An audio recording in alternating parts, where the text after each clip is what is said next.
Hello everyone, उम्मीद है कि आप सब खैरियत से होंगे।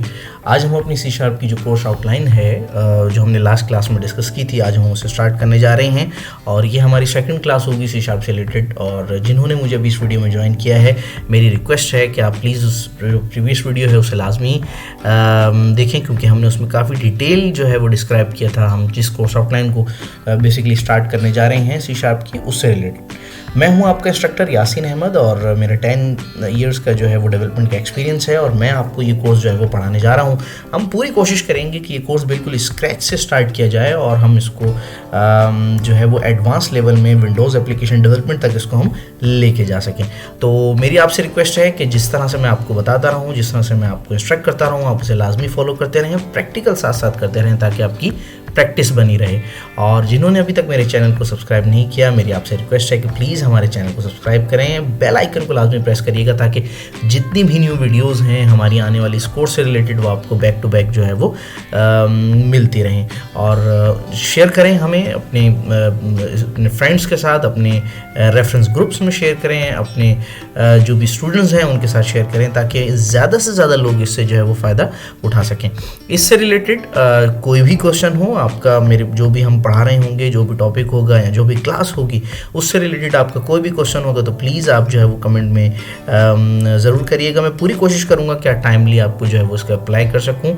अदरवाइज़ हमारा जो लर्निंग मैनेजमेंट सिस्टम है, आप उस पर भी क्वेश्चन रेस कर सकते हैं, तो मैं आपको उसके रिप्लाई में जो है वो एज सुन एज पॉसिबल जो है वो उसका रिप्लाई कर रहा हूँगा। तो देखते हैं कि आज हम लोगों ने क्या पढ़ना है और किस तरह से हम लोगों ने स्टार्ट करना है हमारी कोर्स आउटलाइन के हिसाब से।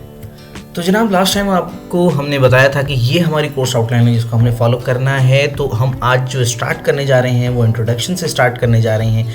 बिल्कुल बेसिक जो हमारा टॉपिक है हम उससे स्टार्ट करने जा रहे हैं। जल्दी से अपनी कॉफ़ी गर्म कर लीजिए और अगर स्लो म्यूज़िक की ज़रूरत है तो मैंने वो ऑलरेडी अपनी वीडियो में ऐड किया हुआ है। अगर आपको पसंद आए तो बताइएगा ज़रूर, और ना भी पसंद आए तो ज़रूर बताइएगा, और अगर कोई सजेशन हो तो वो भी लाजमी कमेंट करिएगा। वैसे प्रोग्रामिंग जो है वो थोड़ा सा ड्राई टॉपिक है तो उसके लिए ज़रूरी है कि थोड़ा सा स्लो म्यूज़िक होना चाहिए, साथ में एक गर्म कॉफ़ी होनी चाहिए। मुझे तो यही पसंद है। बहरहाल शुरू करते हैं। इंट्रोडक्शन ऑफ सी शार्प हम बात कर रहे हैं, तो हमारा ये एडवांस टॉपिक है, ये हमारे बेसिक्स टॉपिक हैं। तो सबसे पहले बेसिक टॉपिक पे चलते हैं। तो जनाब, सबसे पहला क्वेश्चन जो हमारे जहन में आता है, व्हाट इज़ प्रोग्रामिंग लैंग्वेज? असल में प्रोग्रामिंग लैंग्वेज है क्या? हम तो पढ़ने जा रहे हैं सी शार्प प्रोग्रामिंग, लेकिन सवाल ये है कि प्रोग्रामिंग लैंग्वेज होता क्या है? देखें जी, आप लोग सब ये अच्छी तरह से जानते हैं। मैं उम्मीद करता हूँ कि मुझे जो इस वक्त लोग सुन रहे होंगे वो थोड़ा बहुत प्रोग्रामिंग से या थोड़ा बहुत कंप्यूटर से रिलेटेड है, और अगर नहीं है तो कोई इशू नहीं है, मैं पूरी कोशिश करूँगा कि आपको ये समझा सकूँ। तो देखें जी, प्रोग्रामिंग या प्रोग्राम होता क्या है, सबसे पहले इस चीज़ के ऊपर बात करते हैं। देखें, आपको मालूम है कि कंप्यूटर जो है वो मशीन है और ऑब्वियसली मशीन जो है वो मशीन लैंग्वेज समझता है। यानी कि जैसे लेट सपोज अगर मैं आपसे बात कर रहा हूँ, आप मुझे अगर समझ रहे हैं तो इट्स मीन कि आप मेरी लैंग्वेज समझ सकते हैं, आप उर्दू या हिंदी समझ सकते हैं। तो इसी तरह अगर कंप्यूटर की बात की जाए तो कंप्यूटर का मामला ये है, चूँकि उसकी जो ज़बान है वो है मशीन लैंग्वेज। तो अब बात ये आती है कि हम कंप्यूटर से मशीन लैंग्वेज में किस तरह बात करें, ये एक हमारी बात हो गई। दूसरी बात, मैंने यहाँ पर लिखा है व्हाट इज़ प्रोग्रामिंग लैंग्वेज। अब इसके बीच में जो आपको ये सेंटेंस नज़र आता है या ये जो आपको ये एक वर्ड नज़र आता है प्रोग्रामिंग, सबसे पहला तो सवाल ये है कि व्हाट इज़ प्रोग्राम। असल में कंप्यूटर फील्ड में प्रोग्राम का मतलब है सेट ऑफ इंस्ट्रक्शन, यानी कि आप कंप्यूटर को कोई इंस्ट्रक्शंस दे रहे हैं या आप कंप्यूटर को कोई हिदायत दे रहे हैं, कोई आप कंप्यूटर को बता रहे हैं कि यार ये टास्क कर दो मुझे या ये इवेंट परफॉर्म कर दो। तो बेसिकली आप वो कंप्यूटर को क्या कर रहे हैं, इंस्ट्रक्ट कर रहे हैं। तो जब बात आती है कंप्यूटर को इंस्ट्रक्ट करने की, तो it means the set of instruction is called programme. अब आपने एक से ज़्यादा इंस्ट्रक्शन कंप्यूटर को दी तो इट्स मीन कि आपने प्रोग्राम लिखा और आप उस प्रोग्राम की ज़बान में ही कंप्यूटर से बात करने जा रहे हैं। अब चूंकि कंप्यूटर जो है वो एक मशीन लैंग्वेज समझता है तो ऑब्वियसली आपको मशीन लैंग्वेज में ही बात करनी होगी, जो कि एक बहुत मुश्किल मामला है एक ह्यूमन बीइंग के लिए, एक इंसान के लिए एक मुश्किल मामला है कि वो कंप्यूटर से उसकी मशीन की ज़बान में बात करे। तो चलते हैं जी, देखते हैं कि इसको हमने किस तरह से सॉल्व किया। नेक्स्ट हमारे पास आता है टाइप ऑफ प्रोग्रामिंग लैंग्वेज। अब बात ये आती है कि अगर हम बात कर रहे हैं प्रोग्रामिंग लैंग्वेज की, तो प्रोग्रामिंग लैंग्वेज होती कितनी तरह की हैं, यानी कि हम कंप्यूटर्स में कितनी तरह से हम बात कर सकते हैं। तो सबसे पहले तो हमारे पास आता है लो लेवल लैंग्वेज, फिर हमारे पास आती है हाई लेवल लैंग्वेज। अब ये दो तरह की लैंग्वेजेस हैं, यानी कि low level language and high level language. देखिए जी, लो लेवल लैंग्वेज ये होती है कि आप कंप्यूटर को बिल्कुल डाउन लेवल पर जाकर उससे डिस्कस कर रहे हैं, यानी उससे बात कर रहे हैं। एंड हाई लेवल लैंग्वेज वो लैंग्वेज है जो कि एक अपर लेयर है, यानी कि जो कि एक नॉर्मल इंसान समझ सकता है, एक नॉर्मल ह्यूमन जो है वो समझ सकता है। अच्छा, लो लेवल लैंग्वेज प्रोग्रामिंग में ख़ास तौर पे मशीन लर्निंग आती है हमारे पास, यानी कि मशीन लेवल लैंग्वेज आती है हमारे पास, असेंबली लैंग्वेज की जो है वो लैंग्वेज आती है। असेंबली लैंग्वेज है जिसको जो है समझना एक नॉर्मल इंसान के लिए थोड़ा सा कॉम्प्लिकेटेड है। मैं मशीन लैंग्वेज की बात कर रहा हूँ। फिर हुआ ये कि जब हम बात करते हैं कि हमारे नॉर्मल इंसान को समझने की कि अब हम कंप्यूटर को किस तरह से इंस्ट्रक्शन दें, हम कंप्यूटर को किस तरह से हिदायत दें, तो उसके बाद ये होता है कि मशीन लैंग्वेज के बाद डेवलप की जाती है हाई लेवल लैंग्वेज, यानी कि जो इंसान समझ सके, लेकिन कंप्यूटर हाई लेवल लैंग्वेज नहीं समझ सकता। किस तरह से, मैं आपको एक एक करके एक्सप्लेन करता हूँ। हम बात कर रहे हैं सबसे पहले लो लेवल लैंग्वेज के बारे में। तो देखिए जी, लो लेवल लैंग्वेज जो है वो बेसिकली दो लैंग्वेजेस में डिवाइड की जाती है, जिसमें हम सबसे पहले बात कर रहे हैं मशीन लेवल लैंग्वेज की, यानी कि मशीन लैंग्वेज की बात कर रहे हैं। अब जो मशीन लैंग्वेज है बेसिकली ये कौन सी लैंग्वेज है, ये बेसिकली बाइनरी लैंग्वेज होती है जो कि 1-0 जो है वो कहलाती है, यानी कि इनपुट एंड आउटपुट जो हम कंप्यूटर को इनपुट दे रहे होते हैं, कंप्यूटर में जो आउटपुट दे रहा होता है वो जनरली बाइनरी लैंग्वेज में होता है काम, यानी 1-0 वाली लैंग्वेज जो नॉर्मल इंसान जो है वो समझ नहीं सकता। ये नॉर्मली बेसिकली मशीन के लिए ही होती है। फिर उसके हम बात करते हैं असेंबली लैंग्वेज की, जो मशीन लेवल लैंग्वेज है। उसके बाद असेंबली लेवल जो लैंग्वेज है बेसिकली वो इंट्रोड्यूस हुई, जिसमें हमारे लिए थोड़ा सा समझना आसान हो गया। इसके जो वर्ड्स थे वो हमें इजी टू अंडरस्टैंड थे, यानी कि नॉर्मल इंसान जो है वो ह्यूमन जो है वो उसे समझ सकता था। लेकिन मसला ये था कि असेंबली लैंग्वेज में इतने बड़े बड़े प्रोग्राम्स लिखे जाते थे कि इनको लिखना बड़ा डिटेल हो गया था मामला, यानी कि इसमें कुछ स्पेशल कैरेक्टर्स का इस्तेमाल किया गया, इसमें कुछ नॉर्मल वर्ड्स का इस्तेमाल किया जिसको ईजिली जो है वो नॉर्मल ह्यूमन जो है वो समझ सकें। फिर होता क्या था जनरली कि जो असेंबली लैंग्वेज है वो कन्वर्ट होती थी मशीन लैंग्वेज में, एंड फिर वो बात करती थी, यानी कम्युनिकेशन का ज़रिए स्टार्ट होता था कंप्यूटर के साथ, यानी कि असेंबली लैंग्वेज के जो बेसिकली वर्ड्स हैं वो कन्वर्ट होते थे आपके मशीन लैंग्वेज में, यानी कि इनपुट एंड आउटपुट 1-0 वाली लैंग्वेज में, और वो फिर हार्डवेयर से, यानी कि आपका जो कंप्यूटर है उससे गुफ्तगू करते थे। अब मामला ये है कि ये तो मैंने आपको बताया लो लेवल लैंग्वेज, जो कि नॉर्मल इंसान को समझना मुश्किल था।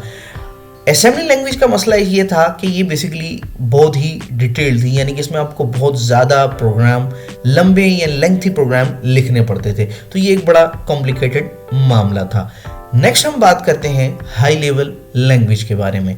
अब देखिए, फिर हुआ ये कि जब ये देखा गया कि ये एक बहुत ही कॉम्प्लिकेटेड मामला है कि हम जो है वो एक क्या ना इतना जो है वो लेंथी प्रोग्राम लिखें और फिर उसके बाद जो है वो छोटी सी फंक्शनलिटी परफॉर्म करे, तो उसके बाद इंट्रोड्यूस करवाई गई high level language. High level language basically introduce करवाने का मकसद था कि इसमें इंग्लिश के वर्ड्स का इस्तेमाल किया जाए, जो कि एक नॉर्मल इंसान जो है वो, एक नॉर्मल ह्यूमन जो है वो इसको प्रॉपर तरीके से समझ सके। तो देखते हैं कि हमने हाई लेवल लैंग्वेज जो है वो बेसिकली कितने पार्ट्स में डिवाइड की गई। सबसे पहले हमारे पास जो हाई लेवल लैंग्वेज है वो स्ट्रक्चर लेवल, यानी कि स्ट्रक्चर लैंग्वेज हमारे पास इंट्रोड्यूस हुई।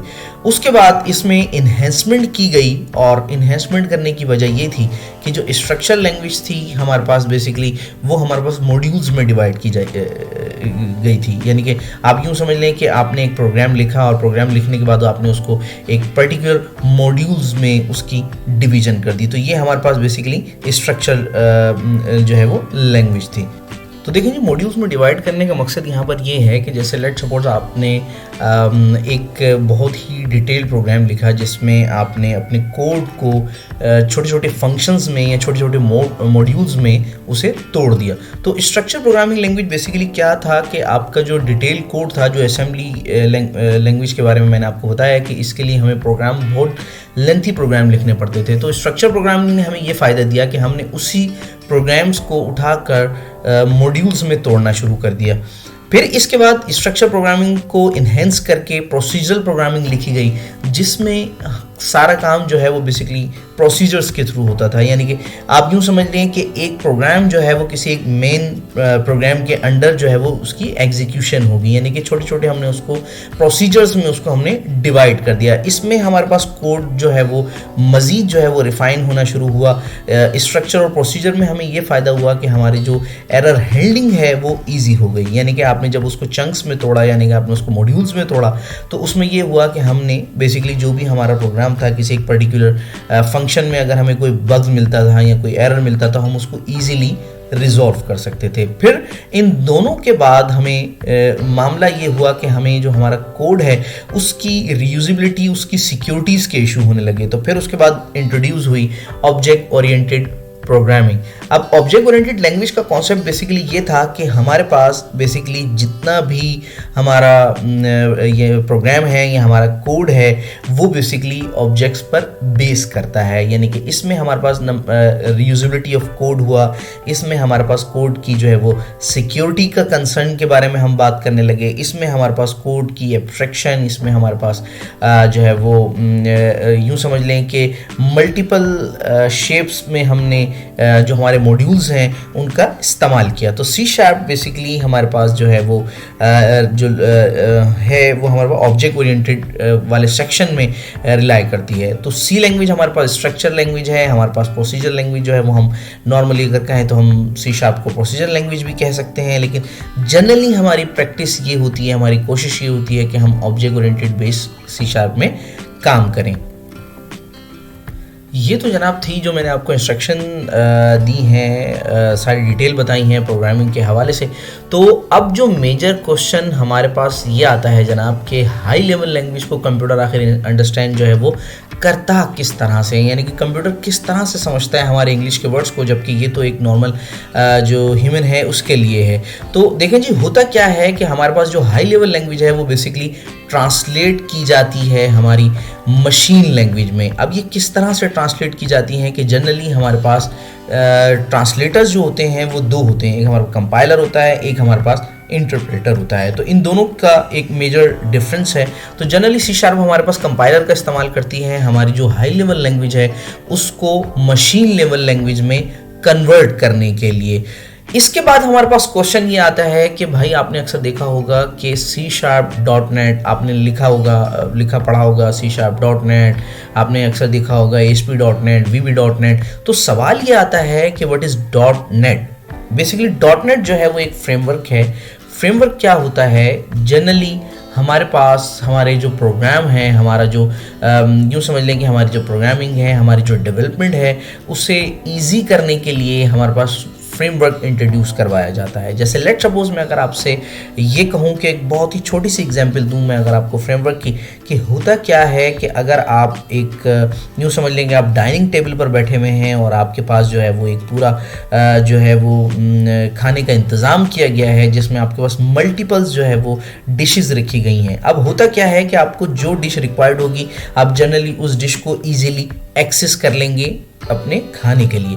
तो बजाय इसके कि आप उसको बैठकर पकाएं और उसको बैठकर जो है वो आप उसकी कुकिंग करें और उसका वेट करें कुक होने का और फिर उसके बाद आप उसको खाएं, तो होता क्या है कि ये आपको इजीली सर्व किया जाता है। तो जनरली फ्रेमवर्क का कॉन्सेप्ट भी कुछ इस तरह का है कि वो क्लासेस या वो फंक्शंस या वो प्रॉपर्टीज़ जो आपको रिक्वायर्ड हैं वो आपको प्री डिफाइन मिलती हैं, आपको बनी बनाई मिलती हैं, आप जनरली सिंपल उसको कॉल कर रहे होते हैं। यही फ़ायदा है ऑब्जेक्ट ओरिएंटेड प्रोग्रामिंग का कि आप जस्ट सिर्फ जो है वो एक दफ़ा कोड लिखते हैं और आप उसकी फिर रीयूजेबिलिटी कर लेते हैं। तो जनरली फ्रेमवर्क भी हमारे पास बेसिकली एक ऐसा cross platform open source developer platform है जहां पर आप एप्लीकेशंस जो हैं वो जिसकी मदद से आप बिल्ड कर रहे होते हैं। यानी कि यूँ समझ लें कि जो हमारे पास बेसिकली फ्रेमवर्क है वो आपके पास मेजरली क्या नाम है ये आपको सहूलत यूँ समझ लें कि प्रोवाइड करता है कि आप अपना कोड जो है वो क्रॉस प्लेटफॉर्म के लिए डेवलप कर सकें। यानी कि आप जो है वो वेबसाइट बना सकें, आप डेस्कटॉप एप्लीकेशन बना सकें, आप मोबाइल एप्लीकेशन बना सकें। तो डॉटनेट बेसिकली हमें ये फैसिलिटेट कर रहा होता है कि आपका जो कोड है उसको आप जो है वो क्रॉस प्लेटफॉर्म लेके जा सकें। अब जो डॉटनेट है, मैं बेसिकली इतनी डिटेल में अभी डॉटनेट के बारे में बात नहीं करना चाहता क्योंकि हम इसकी पूरी डिटेल हम इसके बारे में डिस्कशन करेंगे एक अलग से टॉपिक में। लेकिन आप ये समझ लें कि डॉटनेट जो है वो हमें मेजर 2 फंक्शनलिटीज़ प्रोवाइड करता है, जिसमें हमें वो फ्रेमवर्क क्लास लाइब्रेरी देता है FCL, जो बेसिकली क्या काम कर रही होती है कि आपके पास प्रीडिफाइंड फंक्शंस होते हैं, प्रीडिफाइंड क्लासेस होती हैं जो आपकी हेल्प कर रहे होते हैं आपके प्रोग्राम डेवलपमेंट के हवाले से। और एक मेजर और इम्पॉर्टेंट चीज़ प्रोवाइड करता है जो कि हमारे पास कॉमन लैंग्वेज रन टाइम है। Basically common language run time होता क्या है? कॉमन लैंग्वेज रन टाइम ये होता है कि जब आपका कोड जो है वो कंपाइल होता है तो जो आपके पास CLR है वो हेल्प आउट करता है आपकी ट्रांसलेट करने में आपकी मशीन लैंग्वेज में। यानी कि आपकी जो बाइनरी डेटा है उसको मशीन को प्रोवाइड करने में आपकी हेल्प करता है, आपके कोड को एग्जीक्यूट करने में जनरली हेल्प कर रहा होता है। और यही बेसिकली आपको हेल्प आउट भी कर रहा होता है आपके प्रोग्राम को क्रॉस प्लेटफॉर्म बनाने के लिए। तो आई होप कि आज जो हमने डिटेल डिस्कशन की है related to programming and related to C# वो आपको जो है वो समझ में आई हो। अगर इसमें कोई भी क्वेश्चन आपको है, आपको कोई भी कन्फ्यूजन है, तो प्लीज़ आप जो है वो मेरी इस वीडियो के नीचे कमेंट्स करें ताकि मैं आपको एज सुन एज पॉसिबल जो है वो उसके बारे में आपको मैं बता सकूँ। मैं उम्मीद करता हूँ कि आपको जो है ये जो मेरा टॉपिक था आज का वो आपको समझ में आ गया हो। प्लीज़ इस वीडियो को लाजमी शेयर करें अपने फ्रेंड्स में, अपने ग्रुप्स में जो कि आपके फ्रेंड लिस्ट हैं जिनको आप समझते हैं कि उनको वहाँ तक ये वीडियो पहुँचनी चाहिए। हमारी हेल्प करें, प्लीज़ इसको लाजमी शेयर करें। हमारे चैनल को सब्सक्राइब करें, बेल आइकन को लाजमी प्रेस करें ताकि जो नेक्स्ट आने वाली वीडियो है वो आप तक पहुंच सके। दुआ में याद रखिएगा, ख्याल रखिएगा। अल्लाह हाफिज़।